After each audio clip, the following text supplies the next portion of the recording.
வெற்றிவேல் முருகனுக்கு அரஹரோஹரா. இத்தகைய ஆரவாரங்களோடு ஸ்ரீ குகப்பெருமான் திருப்பரங்குன்றத்திற்கு வந்தடைந்தார். அப்பொழுது முன்பொரு சமயம் சாபத்தினால் மீன் வடிவத்தில் வசித்து வந்த 6 முனிவர்களும் பிரம்மா முதலான தேவர்களும் முருகப்பெருமானை நோக்கி, தேவர்களின் நாயகரே, இந்த திருப்பரங்குன்ற மலையில் தாங்கள் தங்கியிருந்து எங்களை எல்லாம் மகிழ்ச்சி கடலில் ஆழ்த்த வேண்டும் என்று வேண்டிக் கொண்டார்கள். அதன்படியே அந்த மலையில் ஏறிச் சென்ற சண்முகர் தமக்கு முன்னால் நின்றிருந்த விஸ்வகர்மாவை நோக்கி, தேவ தச்சனே, என் பொருட்டு ஓர் அழகான நகரத்தை விரைவில் அமைத்து கொடுக்க வேண்டும் என்று கட்டளையிட்டார். அவருடைய ஆங்கையை சிரமேற்கொண்ட விஸ்வகர்மா ஒரு அதி அற்புதமான திவ்ய நகரத்தை விரைவில் நிர்மாணித்து கொடுத்தான். அந்த அழகு நிறைந்த பட்டினத்தை கண்டு அகமகிழ்ந்த தேவசேனாபதியான முருகர் அந்த பட்டினத்தின் நடுவில் அமைந்திருந்த தன் அரண்மனையினுள் பிரவேசித்து திவ்ய சிம்மாசனத்தில் சென்று கம்பீரமாக அமர்ந்து கொண்டார். அந்த பட்டினத்து வீதிகளில் பூதகணங்களும் சேனாதிபதிகளும் சிவபாலனின் ஆங்கிப்படி தங்கியிருந்தார்கள். அப்பொழுது முருகருடைய சிம்மாசனத்திற்கு இரு பக்கங்களிலும் தேவர்களும் 6 முனிவர்களும் வணங்கிய நிலையில் காட்சியளித்தார்கள். அப்பொழுது அந்த 6 முனிவர்களுக்கும் ஸ்வரூபானுபவத்தை உபதேசிக்க விரும்பிய அவர் பிரம்மாதி தேவர்களையும் அவரவர்கள் இருப்பிடங்களுக்கு செல்லுமாறு பணித்தார். அதன்படியே அவர்கள் அங்கிருந்து புறப்பட்டு சென்றதும் அம்முனிவர்களுக்கு ஸ்வரூபானுபவத்தை உபதேசித்தபடி ஸ்ரீ குகன் அங்கேயே தங்கியிருந்தார். அப்பொழுது தேவேந்திரன் பிரம்மா விஷ்ணு முதலான தேவர்களை நோக்கி, என்னுடைய புத்திரியை சிவகுமாரனாகிய முருகப்பெருமானுக்கு திருமணம் செய்து வைக்க நான் பெரிதும் விரும்புகிறேன் என்று கூறினான். அதை கேட்ட தேவர்கள் அனைவரும் பெரும் மகிழ்ச்சி அடைந்தார்களாக. தேவேந்திரனும் தன் அரண்மனையை அடைந்து தன் பத்னியாகிய இந்திராணியை மகள் கஜநாயகையும் கூட்டிக் கொண்டு வரும்படி சேவர்களுக்கு கட்டளையிட்டு அனுப்பினான். சேவர்களும் மகாமேருவில் தங்கியிருக்கும் இந்திராணியிடம் சென்று சூரபத்மனுடைய அழிவை பற்றியும் தேவர்கள் விடுதலை அடைந்த விஷயத்தையும் சண்முகப் பெருமான் திருப்பரங்குன்றத்தில் எழுந்தருளியிருக்கும் செய்தியையும் அவளிடம் கூறி அவள் பெண்ணின் திருமண விஷயத்தையும் தெரிவித்தார்கள். பிறகு அவள் பெண்ணையும் ஐராவதம் யானையோடு அழைத்து கொண்டு வந்து இந்திரனுடைய மாளிகையில் சேர்ப்பித்தார்கள். அப்பொழுது அசுரனுடைய சிறையில் அடைப்பட்டிருந்த விடுதலை அடைந்த தேவ கன்னிகைகளை எல்லாம் இந்திராணியை கண்டவுடன் முகமலர்ச்சியுற்று அவளை நமஸ்கரித்து எழுந்தார்கள். ஜெயந்தனும் தன்னுடைய அன்னையை மரியாதையோடு நமஸ்காரம் செய்தான். இந்திராணியையும் தன் மகனை ஆனந்த பெருக்கோடு கட்டி தழுவிக்கொண்டு அகமகிழ்ந்து மகிழ்ந்தாள். அப்பொழுது ஸ்ரீ முருகப்பெருமானின் திருமண வைபவத்தை பற்றி கேள்விப்பட்ட மக்கள் அனைவரும் பெரிதும் சந்தோஷம் அடைந்து ஆரவாரம் செய்தார்கள்.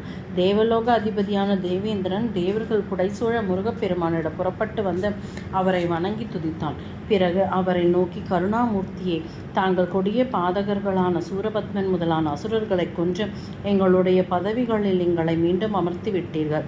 ஆனால் அதற்கு கைமாறாக எளியவர்களான எங்களால் தங்களுக்கு எதையுமே கொடுக்க இயலாது என்பது உண்மைதான். இருந்தாலும் தங்கள் பக்தர்களை எங்கள் விருப்பத்தை தாங்கள் பெரிய மனது பண்ணி பூர்த்தி செய்விக்கும் விதத்தில் என்னுடைய அருமை புதல்வியை தாங்கள் கைப்பிடித்து மனைவியாக்கிக் கொள்ள வேண்டும்.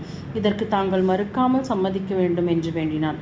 அப்படியே ஆகட்டும், ஆனால் என்னுடைய திருமணம் நாளைய தினமே நடைபெறப் போவதால் நீ விரைந்து சென்று திருமண ஏற்பாடுகளை எல்லாம் நிறைவேற்றி முடிப்பாயாக என்று கூறி அவளை அனுப்பி வைத்தார் ஸ்ரீ சண்முகர். இந்திரனும் பெரும் மகிழ்ச்சியோடு அங்கிருந்து புறப்பட்டு சென்று தன்னுடைய மாளிகையை வந்தடைந்தான்.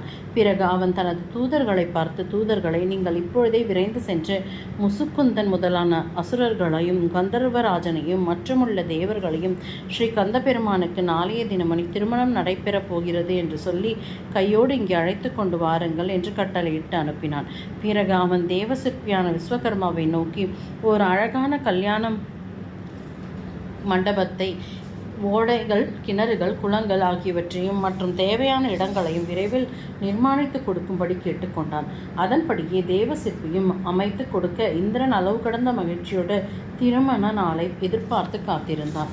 4 திசைகளிலும் உள்ள அரசர்கள் அனைவரும் சூரிய சந்திரர்களும் தேவர்களும் முனிசிரேஷ்டர்களும் தூதர்களின் வாயிலாக ஸ்ரீ குமரப்பெருமானின் திருமண வைபவத்தை கேள்விப்பட்டு அவருடைய இருப்பிடமாகிய திருப்பரங்குன்றத்தை நோக்கி தங்கள் மனைவிமார்களோடு சுற்றத்தார்களோடும் 4 வகை சைன்யங்களோடும் விரைந்து புறப்பட்டார்கள். அவர்கள் அனைவரும் திருப்பரங்குன்றத்தின் வெளிப்பரப்பில் உள்ள நகரங்களில், மலர்வனங்களிலும், மரங்கள் அடர்ந்த தோப்புகளிலும், ஆறுகளிலும், தண்ணீர் பந்தல்களிலும், மண்டபங்களிலும் அதிக ஆனந்தத்தோடு தங்களது விடுதிகளை அமைத்து கொண்டு தங்கியிருந்தார்கள்.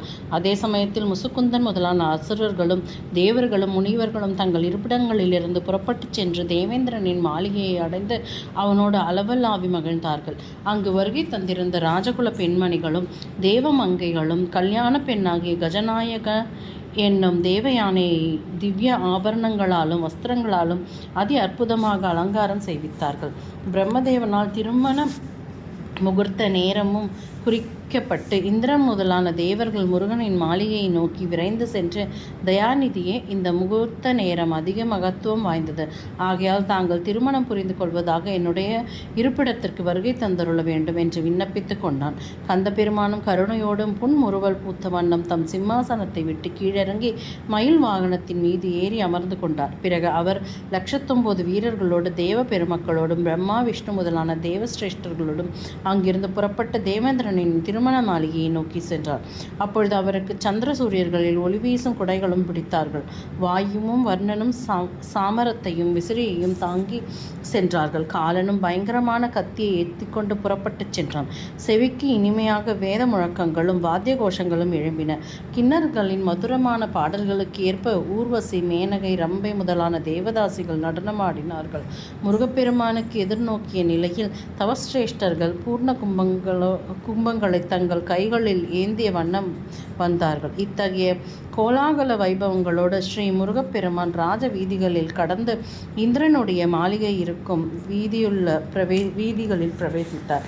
அப்பொழுது அவருக்கு லக்ஷ்மி தேவியும் சரஸ்வதி தேவியும் மங்கள ஆரத்திக்க சுற்றி மங்களகரமான பாடல்களையும் பாடினார்கள். பிறகு 3 தடவைகள் அவர்களை சுற்றி வலம் வந்த பிறகு அவர்கள் மாளிகையினுள் சென்றார்கள். முருகப்பெருமானும் தம் மயில் வாகனத்தின் மீது ஏறி இறங்கி சகல மங்கள வாத்தியங்களும் பெருமுழக்கமிட கல்யாண மண்டபத்தை நோக்கி சென்றார். அப்பொழுது தேவேந்திரனின் பத்தினியாகிய இந்திராணி தன் மாப்பிள்ளையாகிய முருகரை நமஸ்கரித்து வணங்கி அவருடைய திருவடிகளை பாலினால் கழுவி நறுமணம் வீசும் மலர்களால் அர்ச்சனை செய்து தெய்வ ஆரத்தியும் சுற்றினார். பிறகு அவரை மறுபடியும் நமஸ்கரித்து விட்டு தனது மாளிகையில் சென்றார். உடனே ஸ்ரீ முருகப்பெருமான் தங்க பாதுகைகளை அணிந்து கொண்டு திருமண மண்டபத்திற்குள் அடிமேல் அடி வைத்து மெல்ல மெல்ல நடந்து சென்றார். அங்குள்ள திவ்யமான சிம்மாசனத்தின் மீது ஏறி அமர்ந்து கொண்டார். அவரை சுற்றிலும் போடப்பட்டிருந்த ஆசனங்களில் விஷ்ணு முதலான தேவர்கள் அமர்ந்து கொண்டார்கள். முசுக்குந்தன் முதலான அரசர்களும் வீரபாகு முதலான தேவர்களும் கரம் கூப்பிய நிலையில் மாப்பிள்ளை முருகருக்கு உபச்சாரங்களை செய்து கொண்டிருந்தார்கள்.